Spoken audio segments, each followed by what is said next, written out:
I'm Dave Stetson, Caricature Carvers of America, and we're going to carve an Uncle Sam head. He's going to look something like this when we're done. And so let's go for it. All right, guys, good afternoon. Welcome to the International Association of Woodcarvers. Today is April the 23rd, a little bit after 3 p.m. Eastern Standard Time, and I want to thank you all for taking your time out today to join us. Today on our meeting, we've had to call in, I guess, someone out of the bullpen.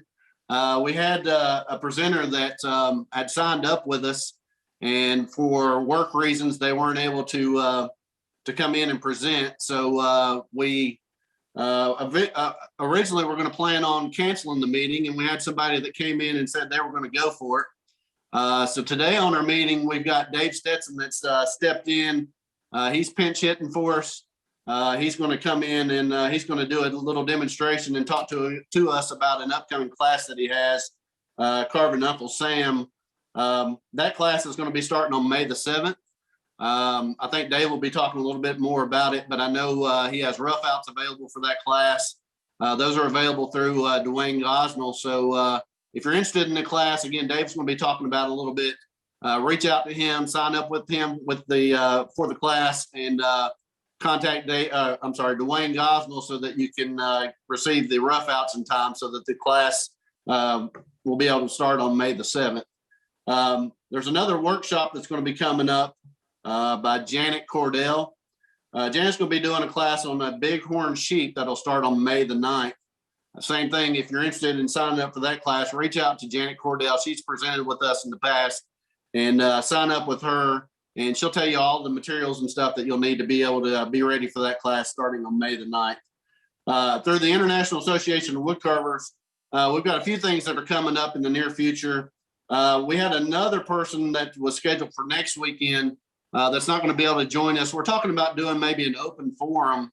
We'd like to hear from you all as far as what you would want to do. But we thought about maybe just opening the field for questions. I know sometime in these meetings, we don't have a chance to actually ask questions and let people interact with each other. We thought we might have a panel available that you can just come in and ask questions, really any topic, and try to cover those questions. So be interested in hearing about that. If y'all want to put some suggestions in the chat and maybe about what you would want to see next weekend along those same lines, we'll be happy to take your suggestions. And we plan on having a meeting, so we want to come up with something that's going to be beneficial for the group. So think about that. Maybe put something in the chat regarding that. On May the 7th, we have Ken Kuhar that's going to be coming in. He's going to be talking to us about his carving journey. He's out of the Pennsylvania Carving Club. So he'll be coming to us on May the 7th. Dana from the Carving Junkies is going to be coming on May the 14th. She's done an article for our newsletter. Wanted to let you know about that. Our newsletter will be coming out the 1st of May. So make sure if you haven't signed up for that, I'll be putting the link for that down in the chat as soon as we start the demonstration here in a few minutes. If you want to sign out, make sure you click on that link and go in and sign up for the newsletter, so you'll get that at the beginning of May. And then on May the 21st, we'll have Dylan Goodson that's going to be coming in. He does relief carving. I've carved with him a few times, and he's going to be having a class, so he'll be talking about his class as well in that May 21st meeting. After that one, we're going to take a little bit of a break, and starting in June, we're going to go back to once a month situation where we'll be having live meetings once a month, and then we may be doing some podcasts or some other things. Just make sure you tune in on our social media to try to catch all the things that we're going to be doing through the months of June, July, and August. And then back in September, again, we're going to go to a weekly meeting format. And again, in September, I'll be going out to the Carving the Rockies meeting out in Colorado Springs. That's the CCA meeting that they're going to be having, the first annual meeting out there. And we'll be broadcasting live from there in September on the 24th and 25th. So look forward to that. Having said all that, again, we've called in Dave Stetson to come in and do cleanup for us. He's willing to come in and help out any way he can. We've had him on several times. We appreciate Dave stepping in and helping us. Dave's coming to us from Arizona. I'm going to go ahead and spotlight Dave and turn this meeting over to him. Dave, we appreciate you coming in and helping us today.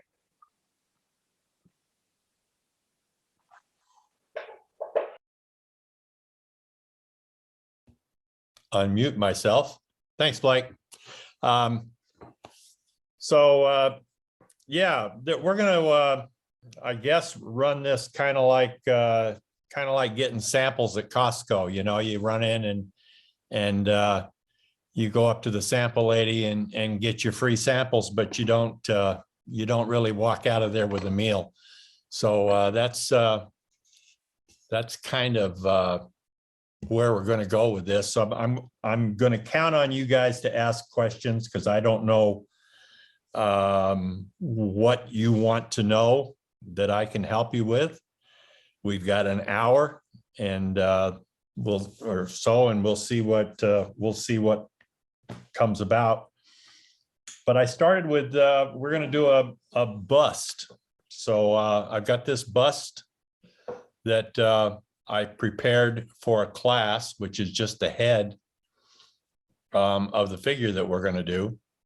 And doing a turned head presents its own set of challenges.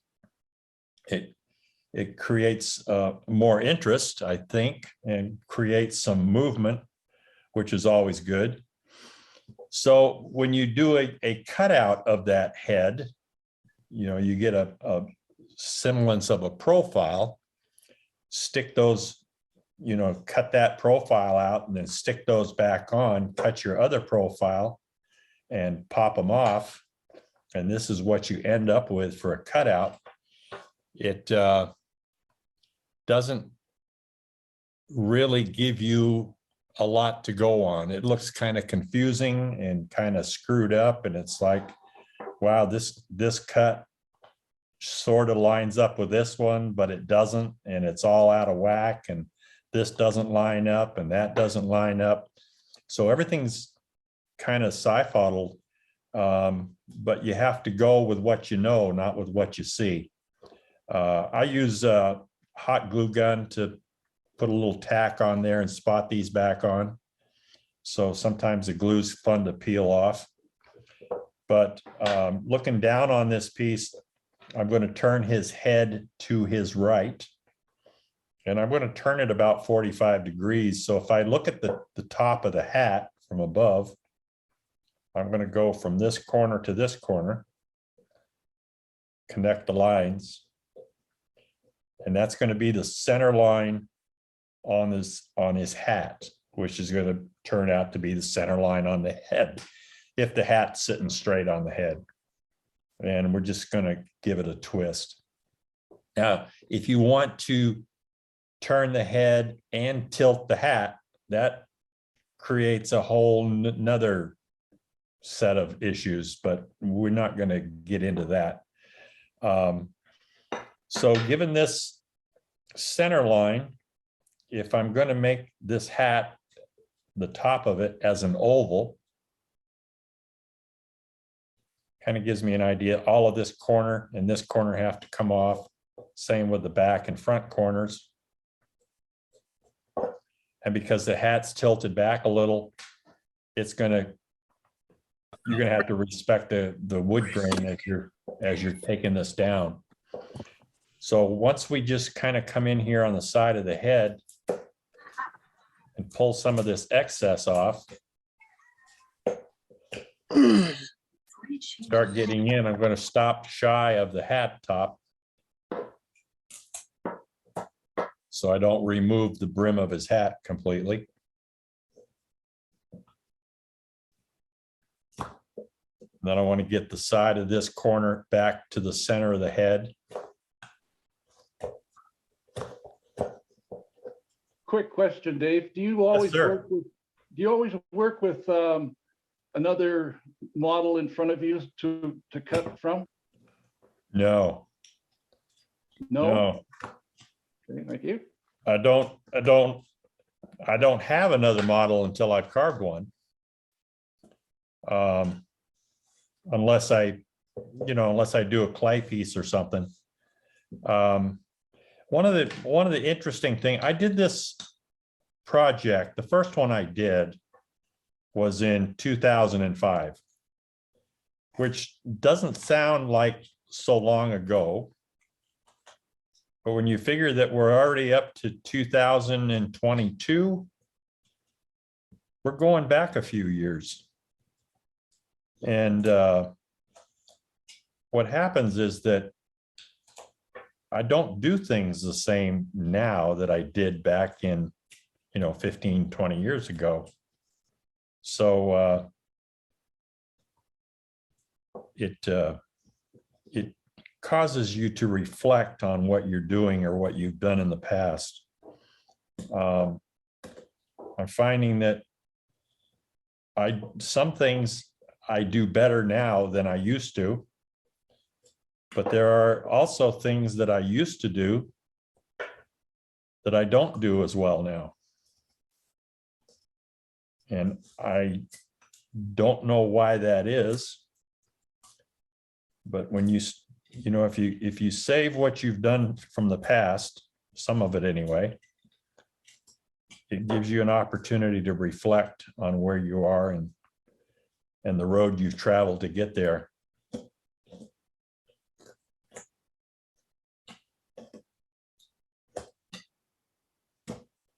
So I'm focusing on the hat primarily right now. And then I'll try to get the head to fit into that hat. But as I bring it down, I'm tapering it some as it comes in. I'm taking off enough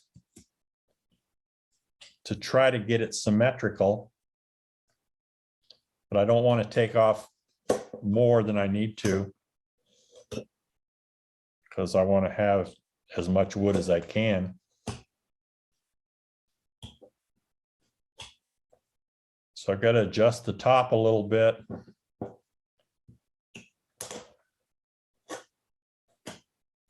I'll come in here and take a look at the hat brim. That's the main thing that's going to be really screwed up. That's what I'm getting to now. So in order to get a little more hat brim down here, I may need to bring this hat in a little bit.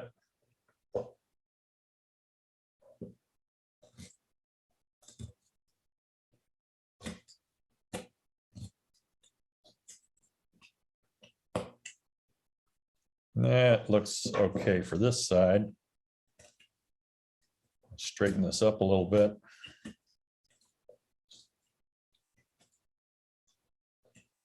I generally feel like what you do when you start off your carving is more important than anything else you're going to do on it. It tends to, if you get off on the wrong foot, things can go south on you as you start to.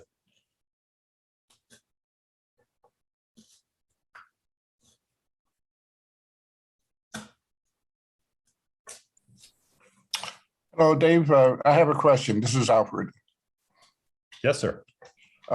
Generally, with the carving, when the grain is going up from the through the piece, is there ever a time that you would have the grain going down through the?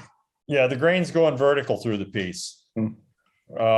You mean have a horizontal grain in the piece? No, have the grain going south of the piece. Generally, we do it with the grain going up. Is there ever a time that you would have the grain going the other way, going down? Not unless the figure was maybe turned that direction. Oh, I see. Your wood's going to be strongest in the direction the grain's running. Right.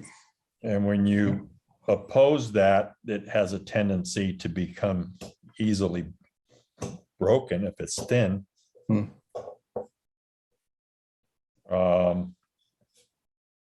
And if you change and decide you're going to do a piece where the grain is going opposed to the direction you typically do it, it can get really confusing. Hmm. You start to work your tool into the wood and you're starting to bite the grain in a way that it doesn't feel right. Hmm. I see. I appreciate it. Thank you. Realize you're going the wrong way.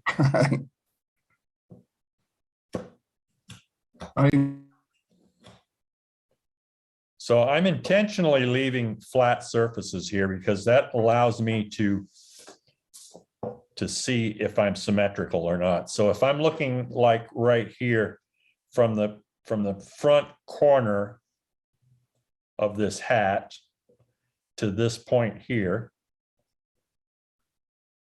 as I'm looking down on it, the mirror image of that has this point right here. And I can see the distance from here to here is a lot less than from here to here. And I can't really make this one longer. So I have to shorten up this one over here, which means this whole side is going to have to come in like this.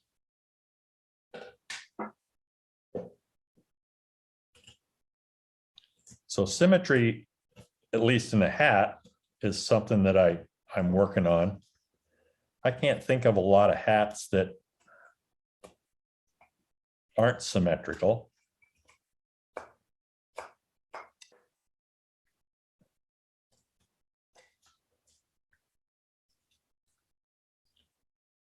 Still searching for that hat brim. Okay, so that corner's up there a little better. But now this one back here doesn't match this one.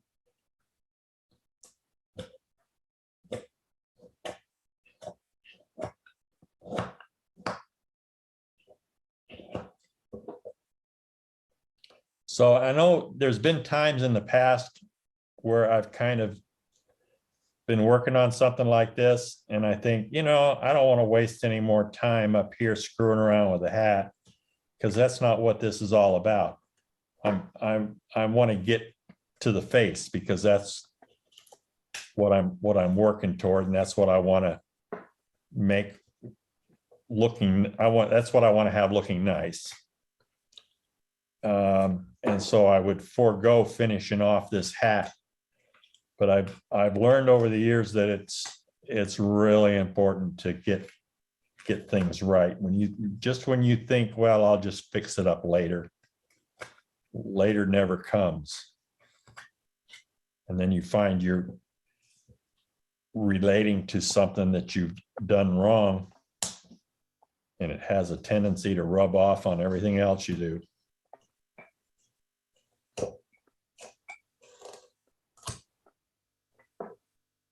So I want this hat to look like it's like the back and the front belong to the same piece.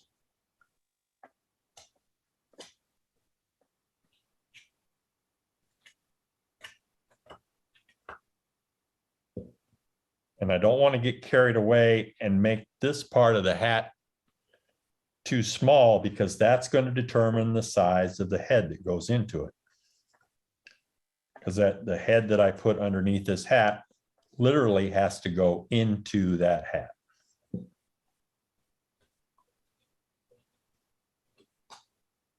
Or the hat's not going to stay on his head. Unless you got a little rubber band thing to tuck under your chin to hold it on, like a party hat.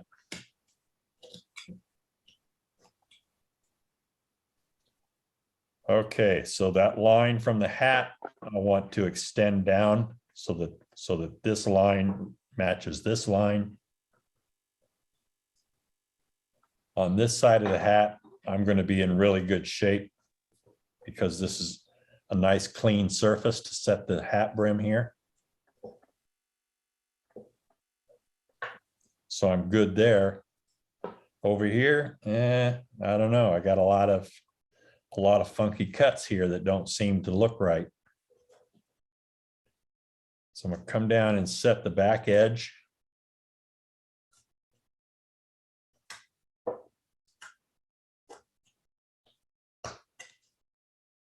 And I got to get this side to mirror this side.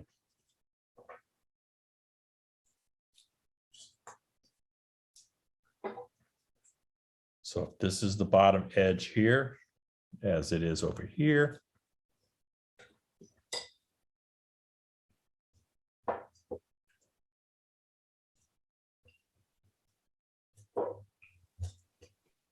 start Dave, creating. do you make it a point of sharpening your tools before you start carving? I was stropping my knife for about 20 minutes waiting for y'all to log on. Yeah. I do make it a point to sharpen them before I start.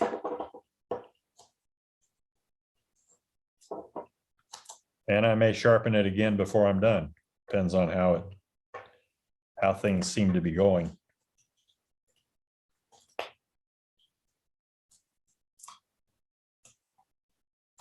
This knife that I'm using is fairly new to me. This was made by Cameron Cordell, Janet's son, Cameron. And he did a pretty good job with it. I was reluctant because I'd never gotten a knife from him before. But Janet was using his knife, and I thought, well, good enough for her. I could give it a shot. And it turns out he did a damn good job on it. So if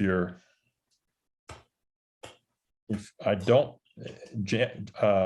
Cameron's address is the same as Janet's. So if you want to talk to him and get a knife from him, the thing I like about it is he gave me a nice long blade. So that was a little over 2.5 inches when I started. And I'm guessing it's still at about 2.5 inches.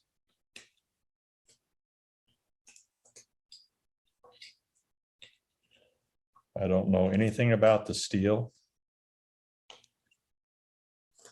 And he gave me a big old funky handle. So I took it to the bandsaw and trimmed it down and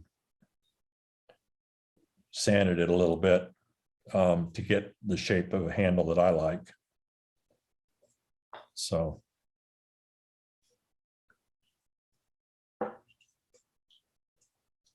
Okay, so that hat is starting to come together a little bit. Now I got to think in terms of the head going into the hat. I got this edge of the hat brim set a little bit here. On this side, I need to work it in a little bit on this side.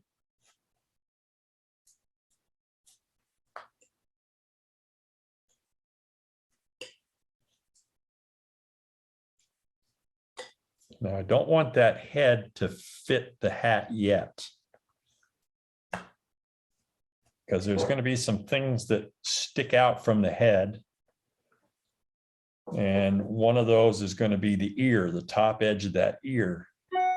So in order to locate where the ear is going to be on this guy, I just come down the center of the crown, you know, a center axis on the crown of the hat.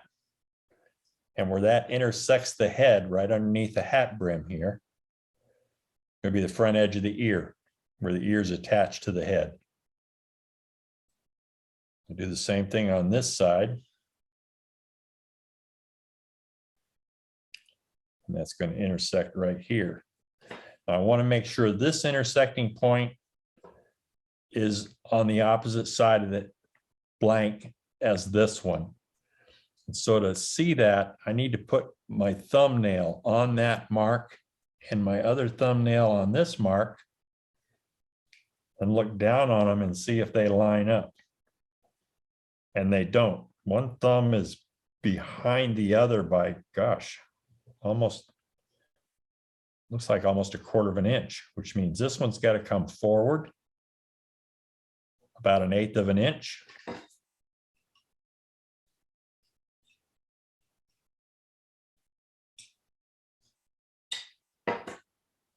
And that means this one's got to go back about 1/8 of an inch.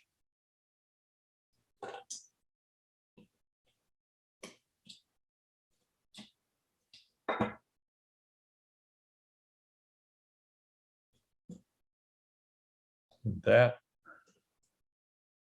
now looking down, much better. So that's where I want those, got to make sure that those 2 points line up. Now this one looks like it's behind that line. So if I take this line from here and go straight across the top of the head, and this one's kind of funky, so that this plane and this plane seem to be close enough. This one and this one, or that's where I'm off a little bit. This plane is nice down here, but up here on top, it's kind of funky.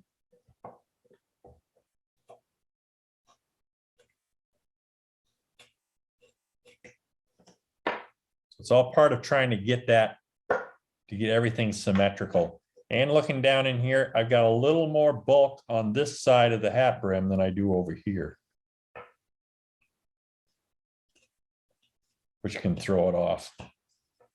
Then I've got a roll on this one and I'm square on this side.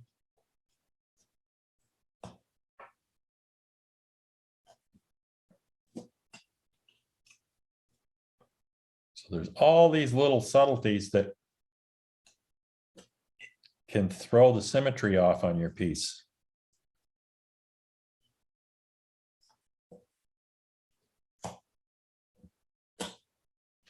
So a little extra time messing around, getting this just right, going to pay big dividends in the end.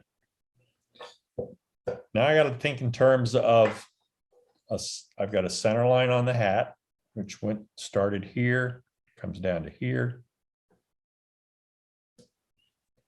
Now I want to have a center line on the head.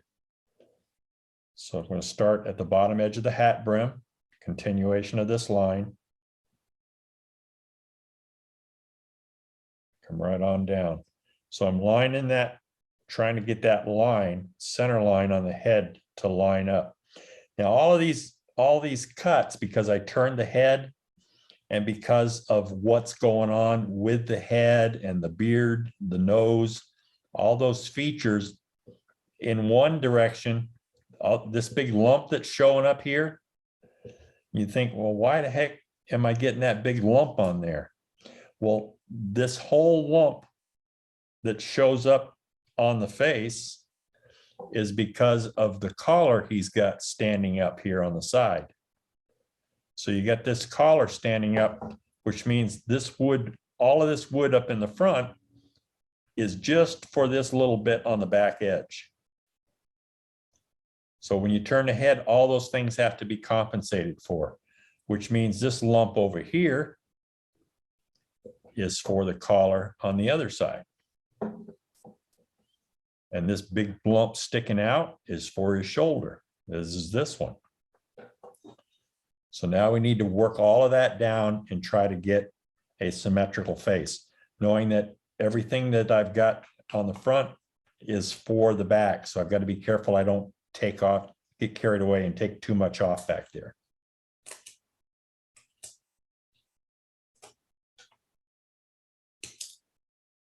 So I'm working from this center line and I'm trying to take it back at about 45 degrees. So that's what I've got looking up from the bottom. It's what I'm going to have on the side.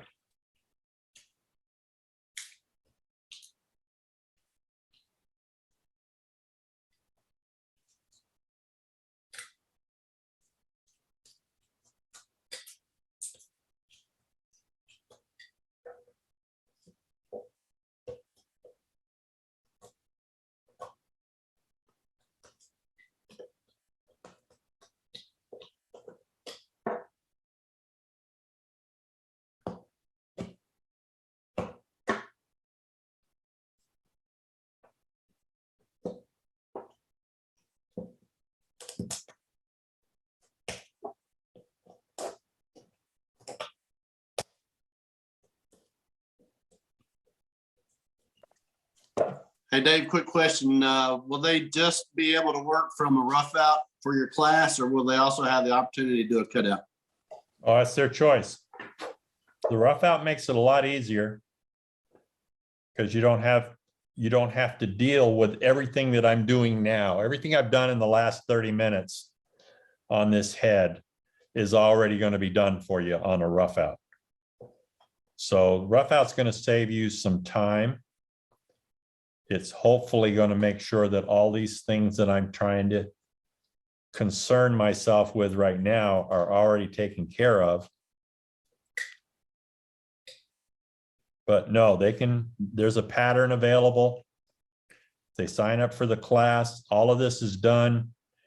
It's all hosted by Woodcarving Academy.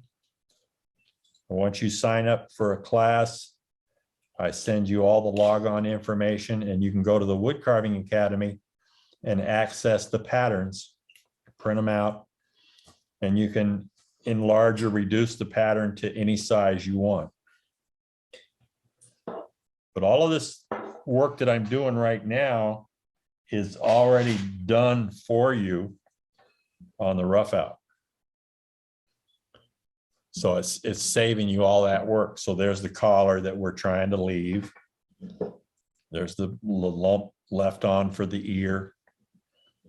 And hopefully the hat is already somewhat symmetrical. Dave, this is Jack. From a learning experience, wouldn't the cutouts be more useful from a learning standpoint than just using roughouts? You know, it's a personal preference type of thing. Some people really like working with the roughouts. Some people don't want anything to do with them. If you say rough out, that's like a bad word to some people. I think of a rough out as being a three-dimensional bandsawed piece. So instead of just dealing with all the elements that we're messing with right now, it takes some of these corners off for you that you couldn't do with a bandsaw. Even the fancy new Pegasus that they tout so highly. I've never worked with that bandsaw, but some people swear by it. I think it's the best thing since sliced bread.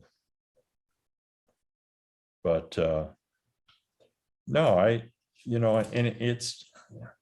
basically it's just a personal preference, whatever you feel most comfortable with.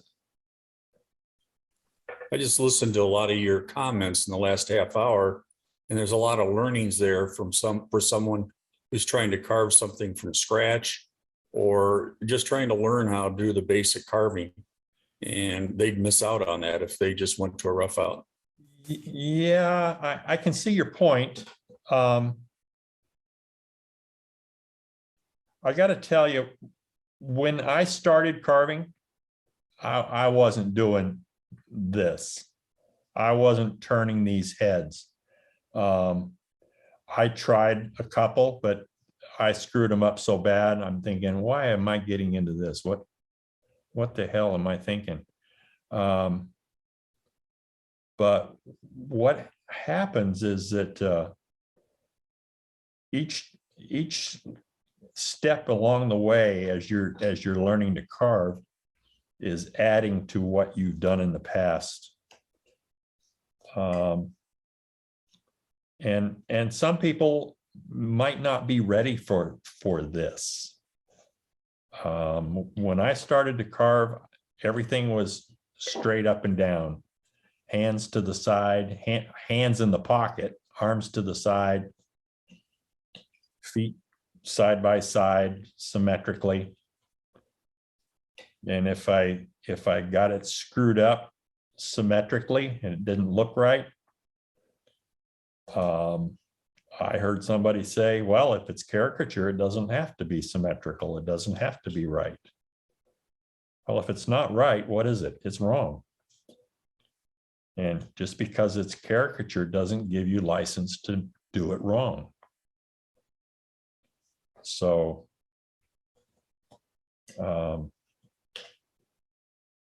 it depends on what your purpose is. Someone like yourself, Jack, or you kind of, you're doing this to learn, to improve and to better yourself. Some people have no desire to better themselves or learn. It's a hobby for them. And they just want to be able to create a nice piece to give to their wife, to put on the table, so that when 4th of July rolls around, she's got something to decorate the house with. And that's fine. Some people don't take a carving class because they want to get a PhD in wood carving. I've had them tell me that straight out. If I wanted a PhD in carving, I'd go to college. Well, I don't know where you're going to find a college class in carving.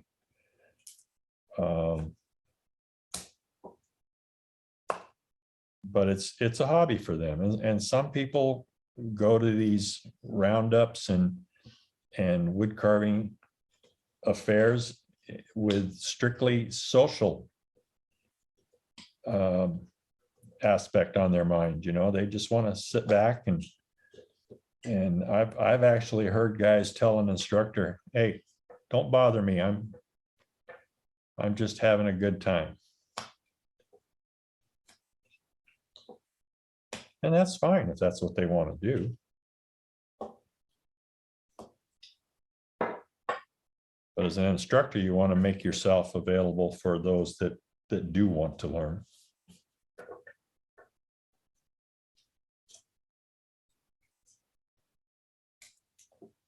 I mean, some people come onto an event like this just because they want to give the Phillies a hard time. The Philly fans, you know. Hey, watch yourself.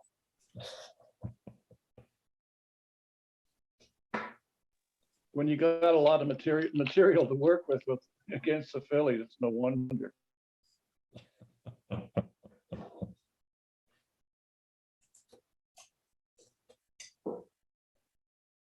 Well, I don't have much room to talk. My guys haven't been doing all that great. Okay, so with this center line coming down the crown of the hat and this vertical line coming down from where that meets, that's the front edge of the ear. And where it attaches to the head right here, that lines up with the eye line. So if I come forward from this point, the hat's sitting back at a little bit of an angle. So if I come forward from this point across the face, this is going to be the eye line. Come across the front here, and that line should come in contact with this point on the other side. So I want to look and see if my crown is the same. I maybe need to take a little more off the bottom side of the crown over here.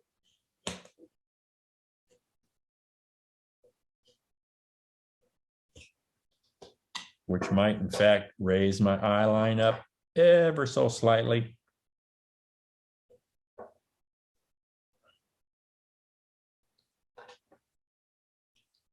Let this come down a little bit.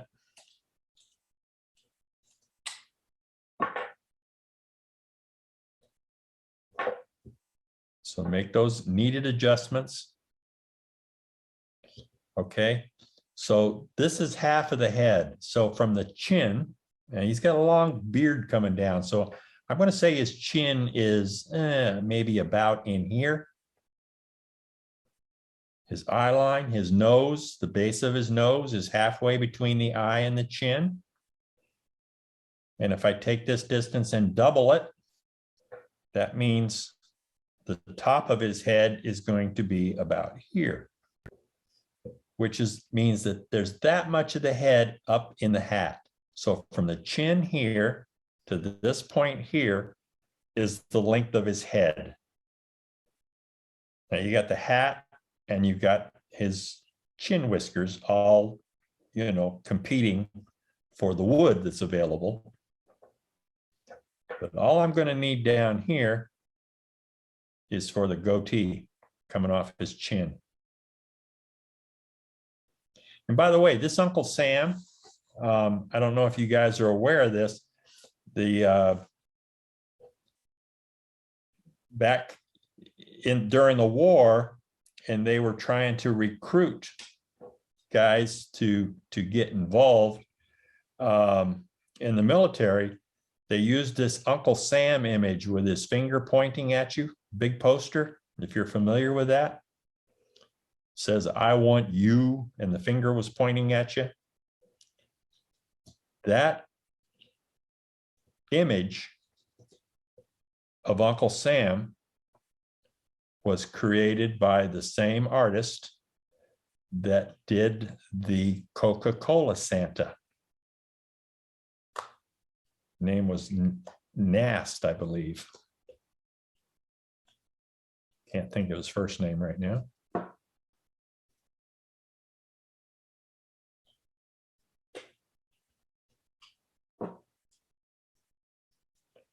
So there's my, now I'm starting to develop my profile. So there's my eye line, my nose. I'm headed toward the chin, but I'm stopping shy because of the goatee. So I don't want to take the goatee off.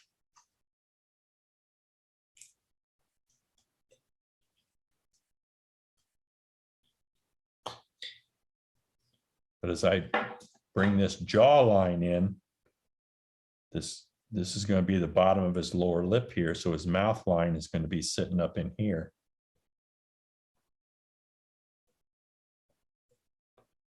And this is where his whiskers are coming off his chin.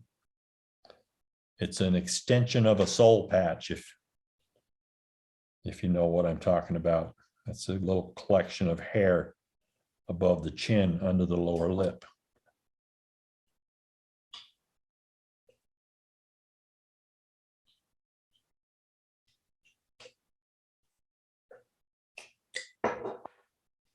So down in here is about where his chin's going to be. I already talked about that. This is the front edge of his ear, his nose line. Extend that across. This is about where the bottom edge of his earlobe is going to be. I'm going to let his ear flop along the bottom edge of his hat brim right here a little bit.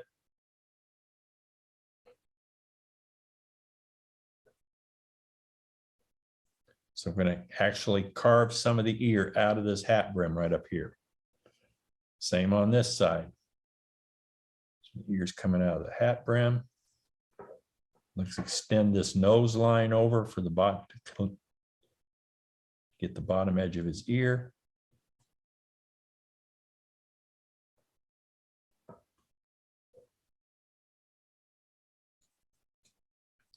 I want the ear on one side to match the ear on the other side. And because of this shoulder being down and this shoulder being up, when you turn your head, you have a tendency to, it's easier to turn the head toward the raised shoulder. So if you tilt your shoulders left and right and then turn your head, you'll find you, as you turn your head to the dropped side of the shoulder, you'll feel tension build up in your neck. Whereas you turn your head back toward the raised shoulder, it turns a lot easier. And that's just a natural fact. So whenever I turn ahead, I want that shoulder in front of the face higher. Now that doesn't make it easier to get in there and carve the face. So a lot of carvers would just naturally drop that shoulder down, but that goes against the laws of nature. So it's going to kind of throw you a curveball. Okay, so we're going to go right up the front edge of this ear and set that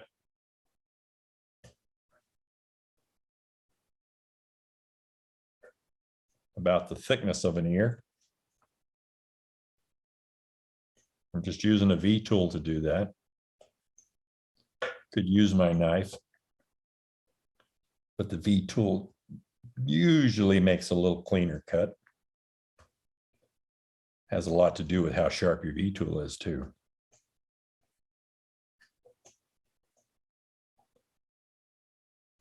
straight up that inside edge. This one's going to come right from his collar and his shoulder. So I've got more room to work on this side. Okay, I'm going to set the bottom edge of this earlobe.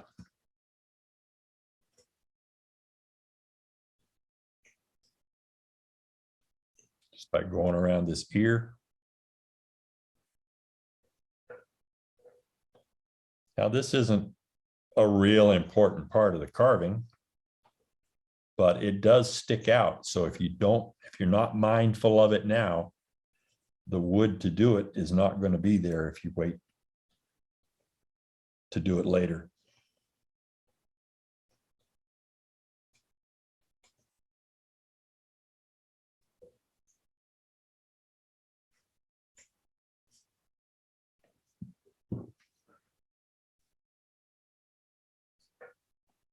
Set the bottom edge of the other ear.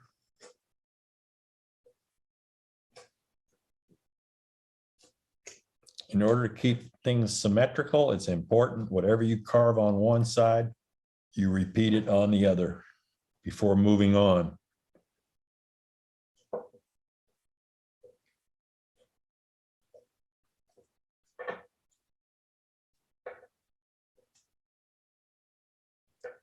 I'm trusting that this ear is in the right place because of all I went through to make this hat symmetrical. But I want to tell you that more than one time, I've gone through all of this and ended up with ears that are in the wrong place.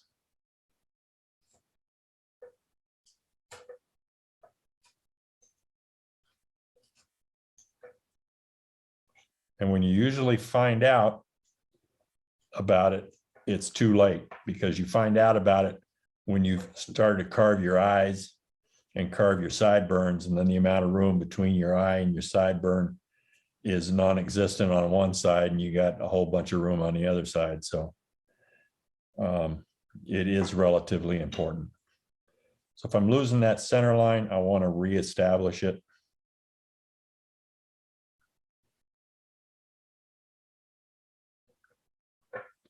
My jawline is going to be sitting down in here.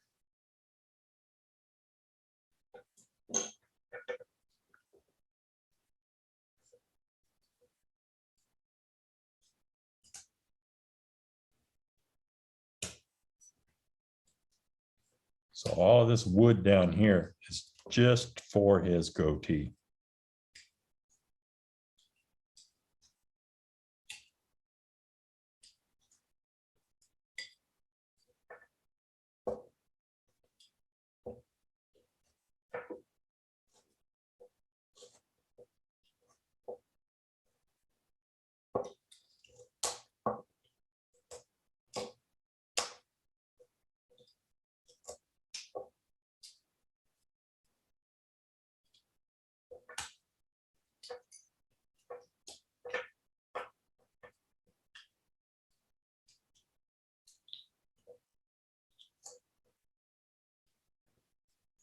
Okay, now I need to get down under the chin. So turning his head doesn't do anything to his shoulders and his torso. So if I need to find the center of the block down here. And that's where, because his head's turned, his face is all off to this side of center line. But I've got his jacket coming across here and his shirt. And what I need to get down to is his suprasternal notch, which is where the neck comes in and meets the clavicle, right down in here. But on top of that, with this guy, he's got a bow tie. And the bow tie has a knot right about there in the center.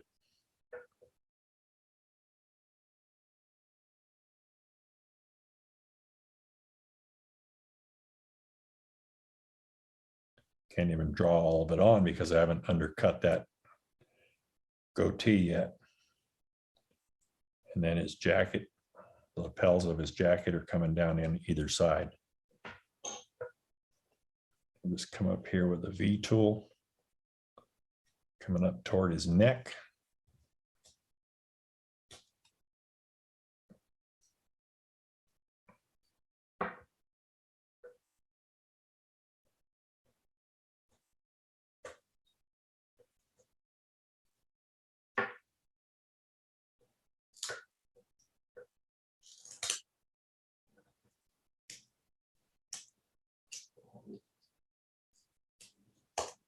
Okay, with his head turned, his shoulders are naturally going to roll forward a little bit. And the shoulder on this side is going to roll more than the shoulder on this side because of the turn of his head. I think in terms of rolling those shoulders forward.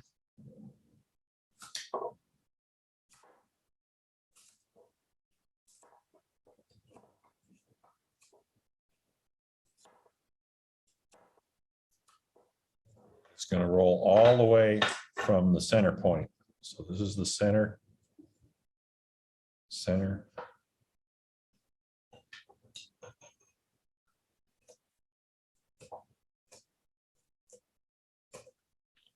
Get all of that shoulder to roll.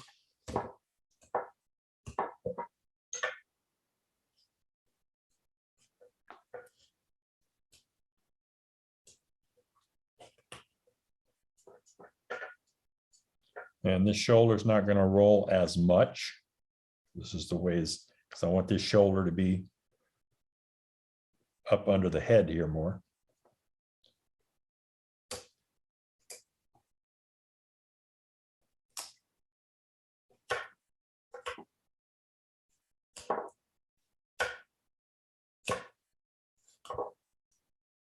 Get rid of that glue dot.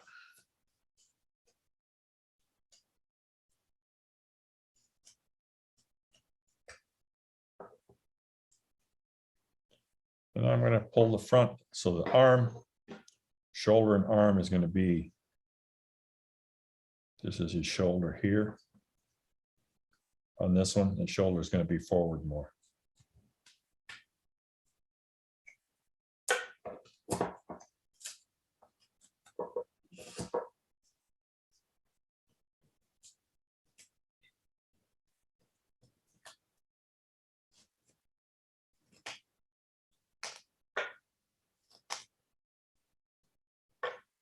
Now I'm starting to set that collar, and his collar standing up as opposed to one that typically lays down. Just kind of a style of the time. Any Bridgerton fans on here?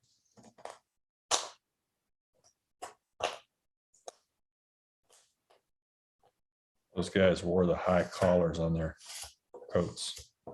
Wife's in the other room. What's that? Wife's in the other room.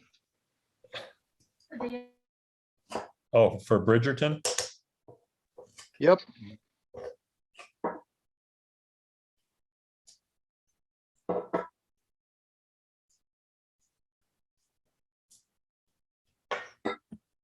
All right, so I'm going to take, to get that collar, because it's kind of an important feature, even though it's kind of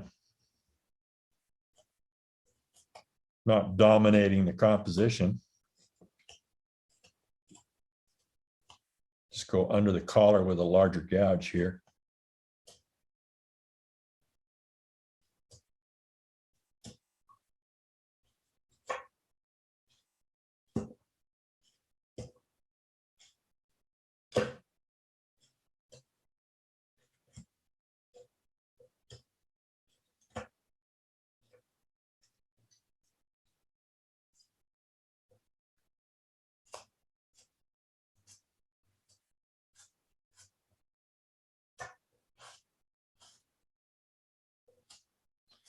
Yeah, the guy that played the lead actor in Bridgerton was hosting a Saturday Night Live episode a while back.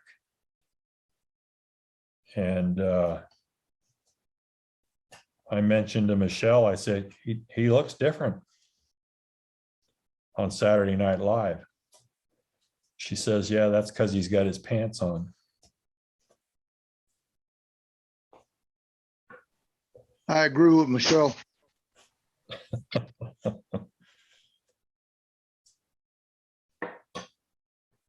All right, so I've got that roll in his collar.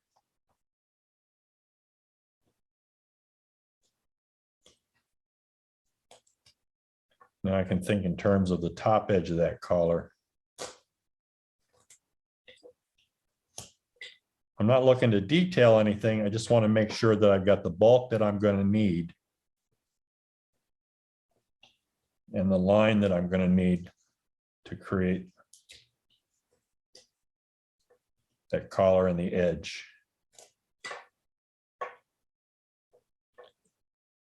So I'm just kind of setting that with my knife as I go around here.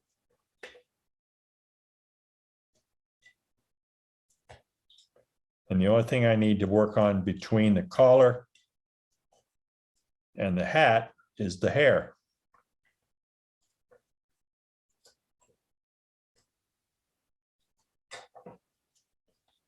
And the figure in the poster,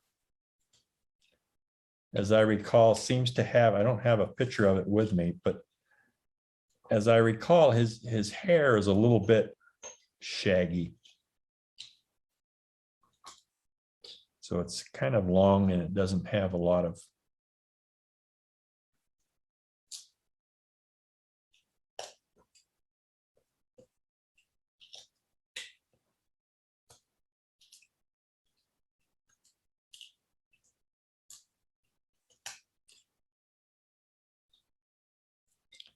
get a little bit behind the ear here.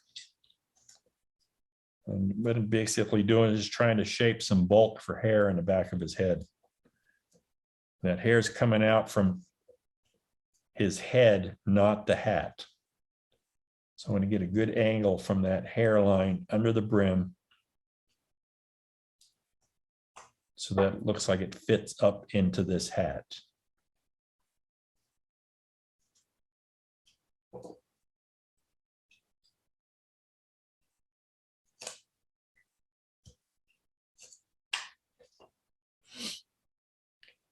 And hopefully things are going to start coming together for us now. All right, I want to leave a decent sideburn on him, but I don't want it to stick out as much as his ear. So I'm going to take the side of this head in a little bit. Maybe half the thickness of that V cut that I ran up the front edge of his ear.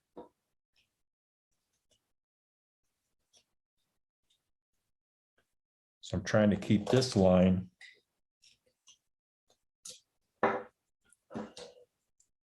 so I'm looking at this to see if this side of the head matches the other side. I've got more of an angle on this one than I do here.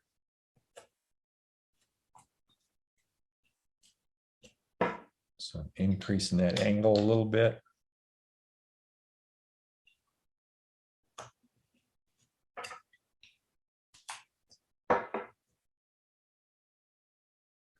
Okay, get my eye line back because I'm going to need that again.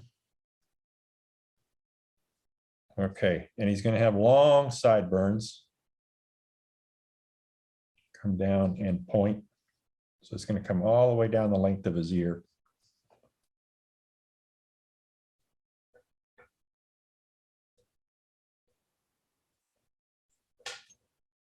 So I'm going to outline those sideburns now.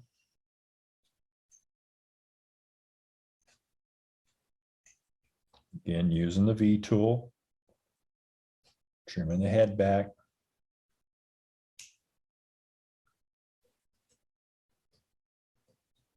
Come up under the sideburn there. Same over here.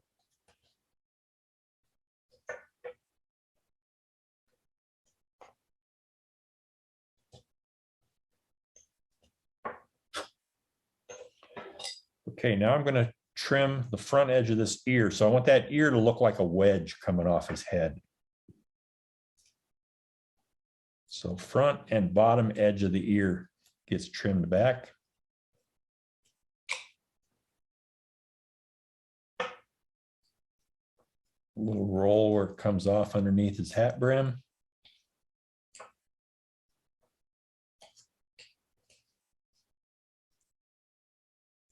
Reset the side of his face here. So I want the side of his face to be at the same level as the front edge of his ear.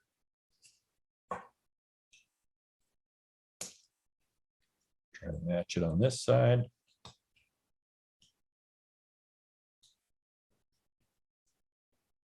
Go a little bit easy in case the grain of the wood wants to oppose the direction you're trimming.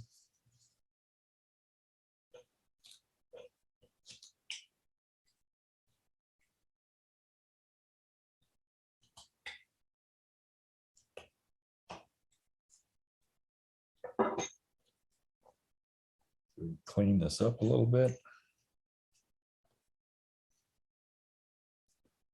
Now, if everything we've done was done correctly, the front edge of this sideburn should line up with the front edge of this sideburn over here. So the amount of room from the break, this plane that comes across. So I've got 1, 2, 3 planes here, 5 planes actually, because I got 1, 2, same over here. But I want to make sure that this plane matches this plane and this plane matches this plane. And I'm a little off right here. Clean that up. So now that plane matches better to that one. My eye line back in. Work the bottom edge of this nose across a little bit.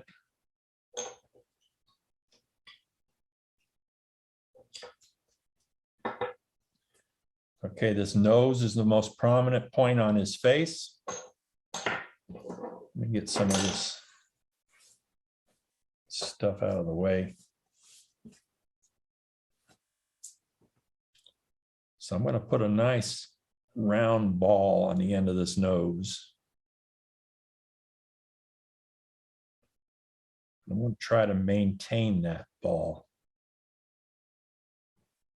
It's a little bit large. This isn't a realistic nose. It's going to be caricature. All right, coming off from the wing of that nose right here,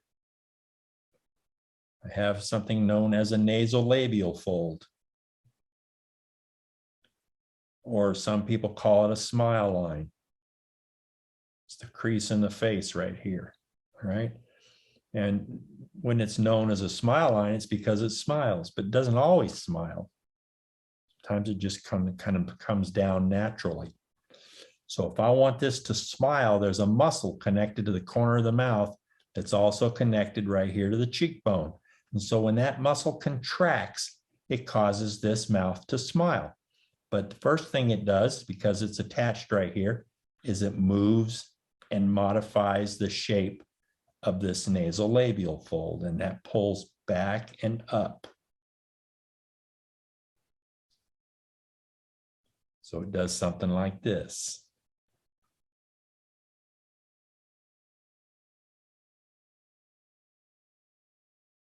And above it here, you got your cheekbone.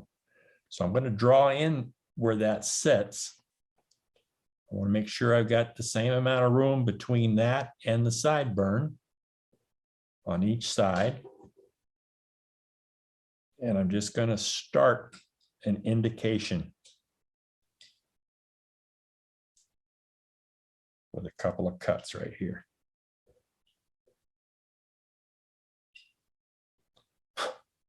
Now I'm going to leave all of this and move up to the eyes. So right up here, I want to determine how wide I want the nose to be. I'm going to say I want my nose to be that wide. Coming right above this eye line, right in this area, coming up toward his hat, is an area known as a glabella or the keystone. And a lot of portrait artists refer to that space and that shape of that glabella as being important to creating a likeness of someone. It's what that's one of their reference points that they work from. So I'm gonna set that angle right there that would create that keystone. And then an angle coming down from there, which stays just behind this nasolabial fold, like right in here. And that's the mid-cheek furrow.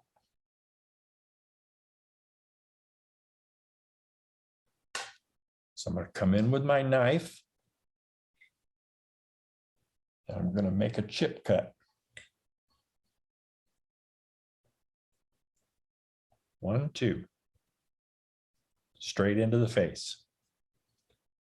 I want to cut down to that first chip cut and cut up to the second one. So I'm making a double chip cut here. So there's of these two chips, there's a high point right here.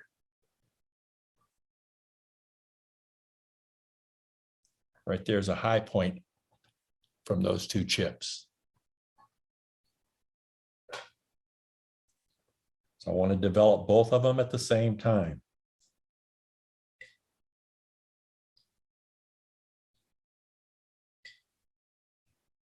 Cut down to one and up to the other. And there's that high point right there between those two chips.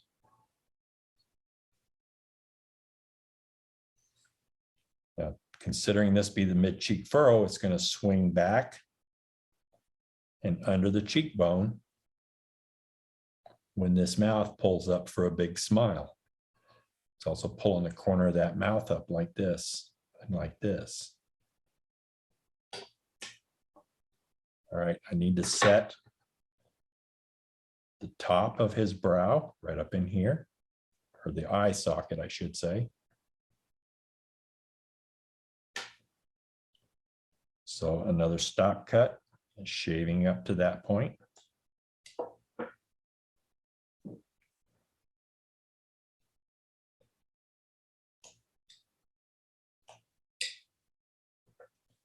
Okay, now this guy has really big eyebrows. And so I'm going to use this. I haven't shaped this hat brim yet. I'm going to use the bottom half of that hat brim, like over here. I used it for the top part of his ear. I'm going to use that hat brim right up in here for his eyebrows.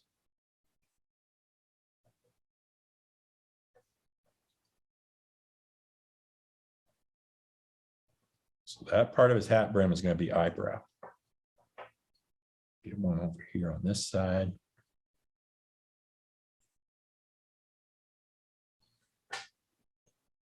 I'm going to come in with a V tool and outline that eyebrow.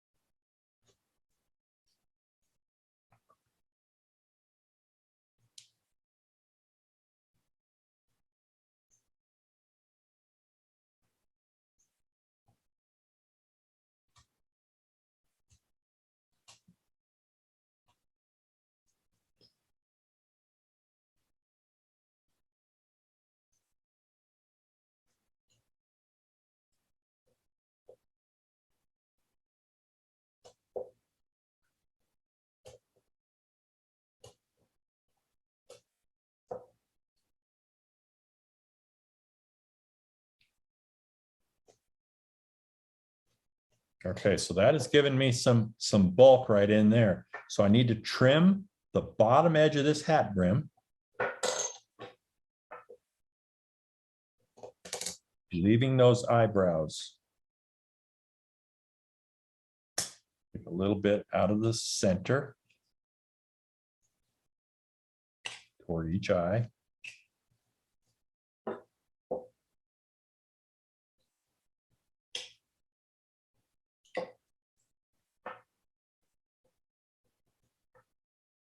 Take some of this glabella back.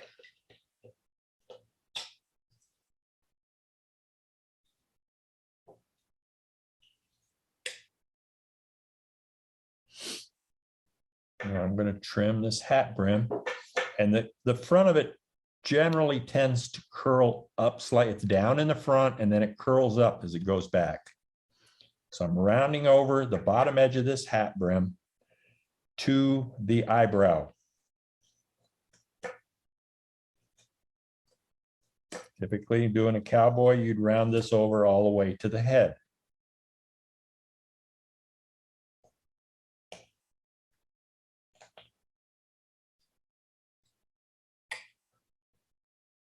Get in behind the eyebrow a little bit. Now I'm going to let this swing down a little bit. So it goes up, starts low, comes up, and then drops back down.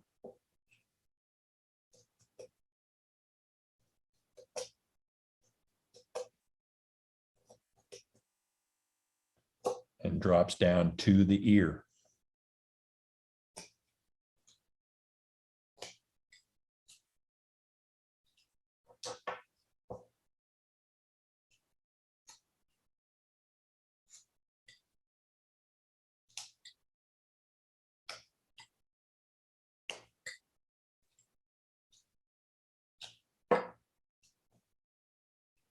Get the front edge of this ear.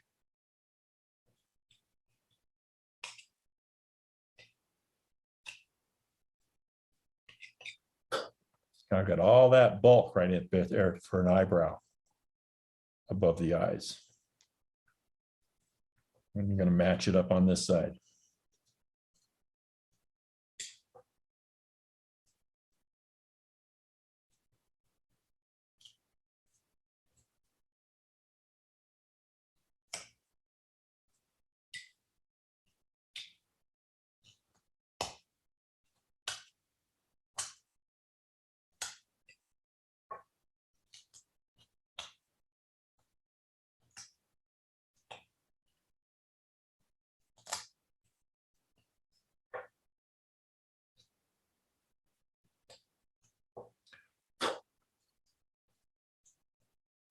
Okay, so we're not going to get through this whole thing. Just looked up to see what time it was. But if anyone has any questions, this would be a good time to get it out.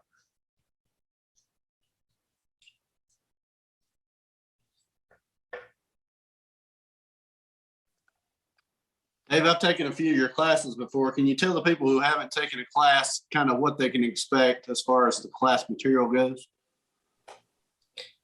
Well, everything that I'm showing you and doing gets explained a lot more in depth, using a sketchbook to draw things out, doing relative comparisons to what we have with this figure and how it applies to other figures that we might be doing. So it's like what we're doing here is like the sample for a meal. I'll give you a taste, but we just don't have the time to devote to all of it.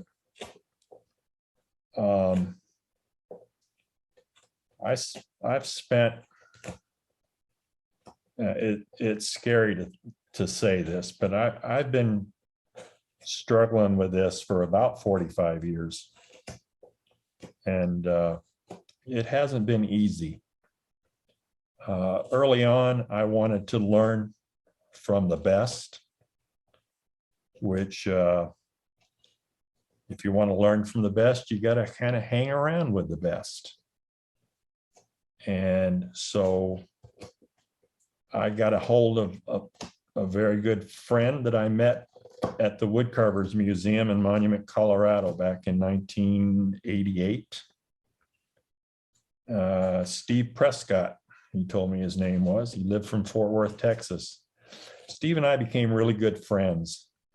And at that time, Texas was like the hotbed of caricature carvers. So I talked to Steve about an idea I had called the Caricature Carvers of America. And Steve said, a couple of guys in Texas already talked about doing something like that.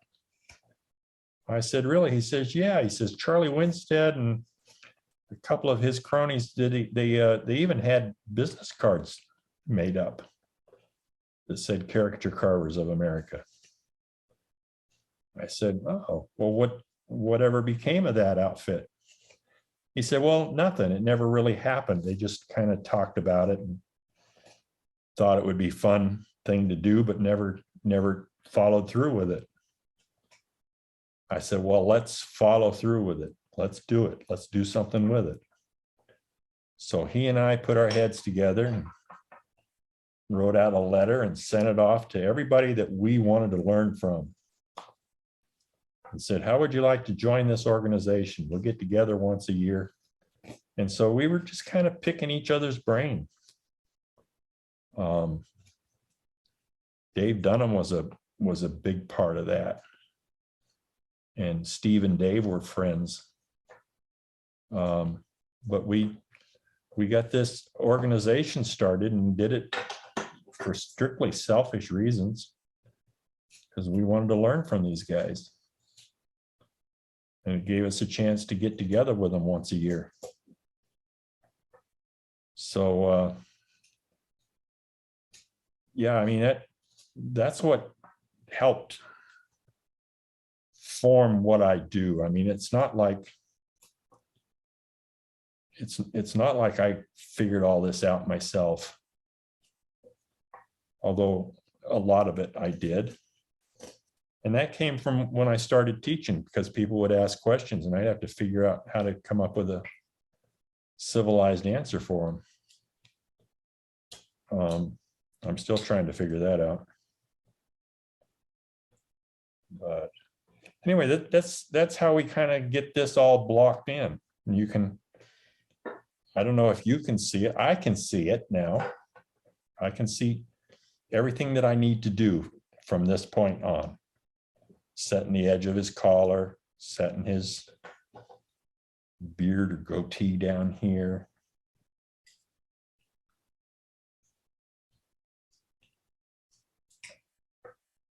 So all of the organization for this particular head is done. Now it's just kind of going through and picking and cleaning and getting into areas with the tool that works the best.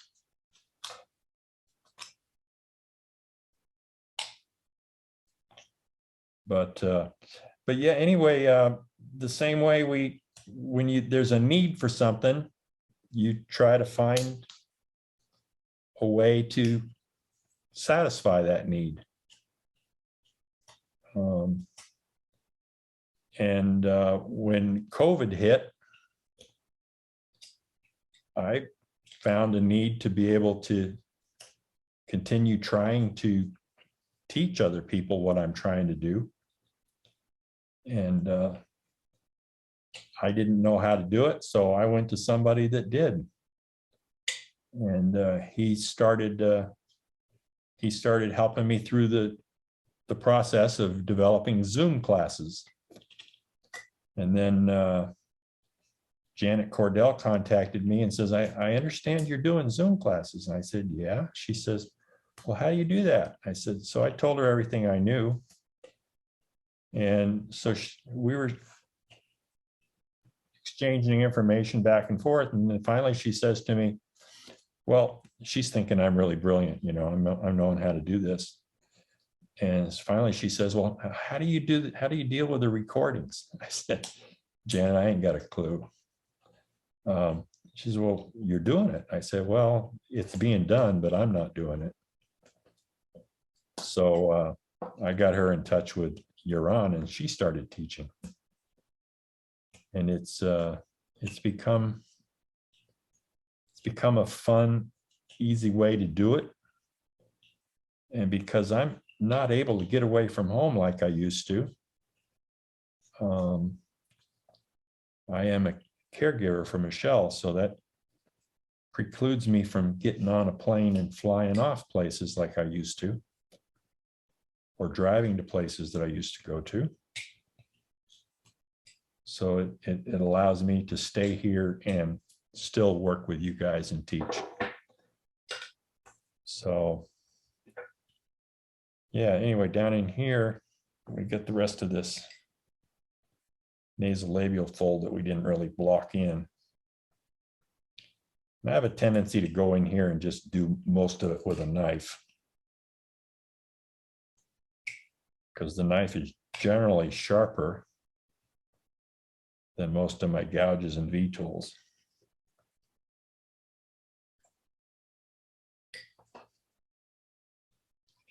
And gouges and V-tools, you have to be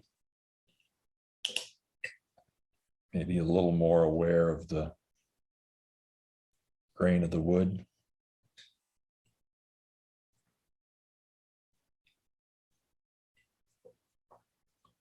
And once I get that denture mounds set,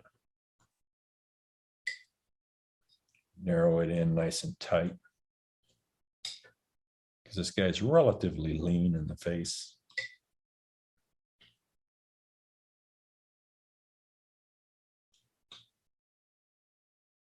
It lets us set the mouth, which goes pretty quick.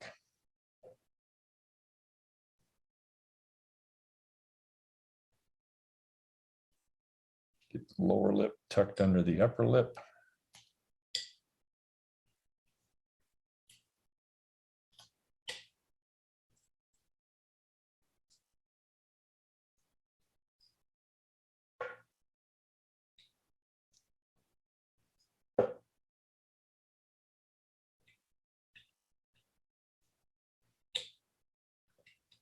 I have an advantage over a lot of carvers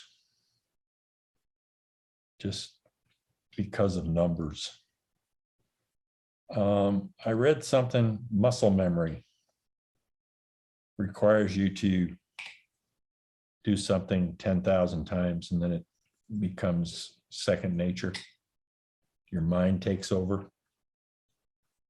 10,000 sounds like a lot, but it really goes by fast. And I don't know that I've done 10,000 carvings, but I can guarantee you I've done about 10,000 heads over the years. So, and that's not to say you have to do that many, but the more you do, the better you get at it. And it puts you at an advantage to someone who hasn't. Watching the NBA finals now, you know, and I watch these guys standing back behind the line popping three-pointers, and that never used to happen in professional basketball. When I started watching basketball, they didn't even have a three-point line. You know, back in the days of Bob Cousy and Wilt Chamberlain, back when the Lakers were known as the Minneapolis Lakers.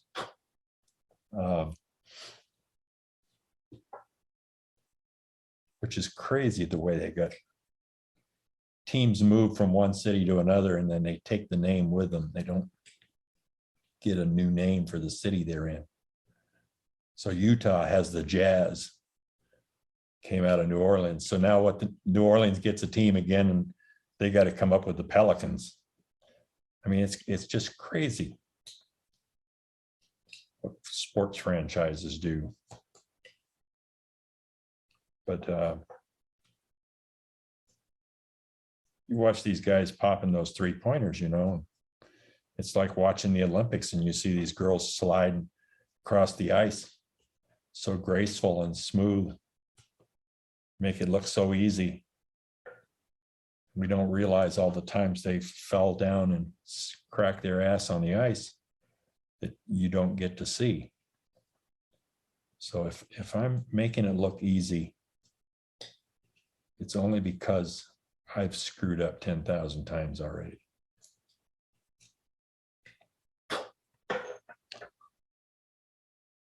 So, yeah, you know, and everybody's always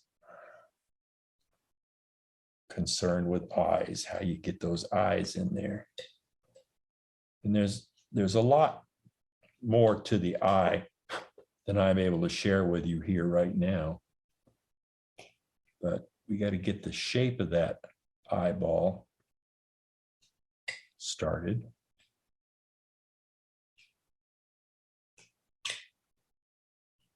And get the bag under the eye here.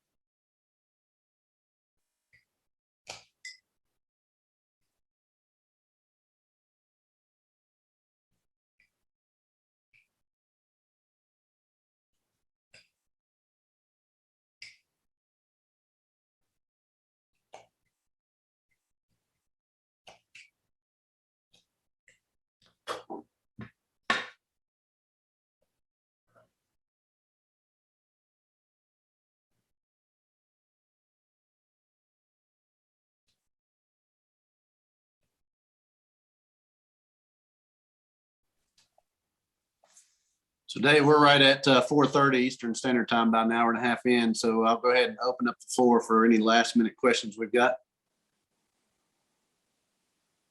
Thanks, Blake.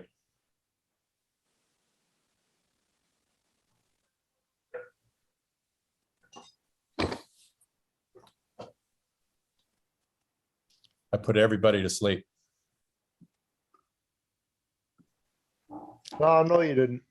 Or they've signed off. They're watching the ball game. Nope. Still watching you. Hershey, you Phillies playing yet? Still watching you, Dave.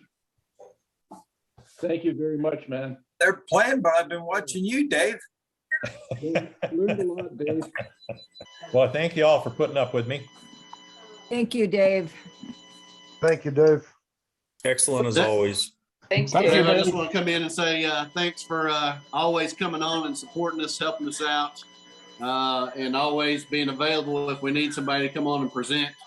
Again, I want to encourage you all to sign up for one of these classes. You know, you get the opportunity to see everything that he teaches in the whole class. And if you were to go and sit in a class one-on-one, you're not going to get near the instruction that you would get if you went and actually sat in one of these classes that may last 2 or 3 weekends. You get all of the instruction, plus you get a video. You can go back and rewatch the video.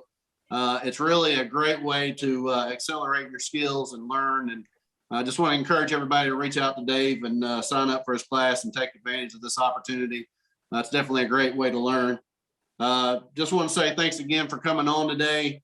Remind you all to go out and like and subscribe our videos. We have about 90 videos out on YouTube. I say that every week, but there's a lot of good free material out there as far as carving goes. So I just want to encourage you all to go out and check that stuff out. Continue to carve, encourage people to join these meetings and get involved. We're trying to help grow the carving community and keep carving going. So this is the best way we know how to try to get people involved. And again, thanks for joining us every week. I just want to say thank you for joining the International Association of Woodcarvers.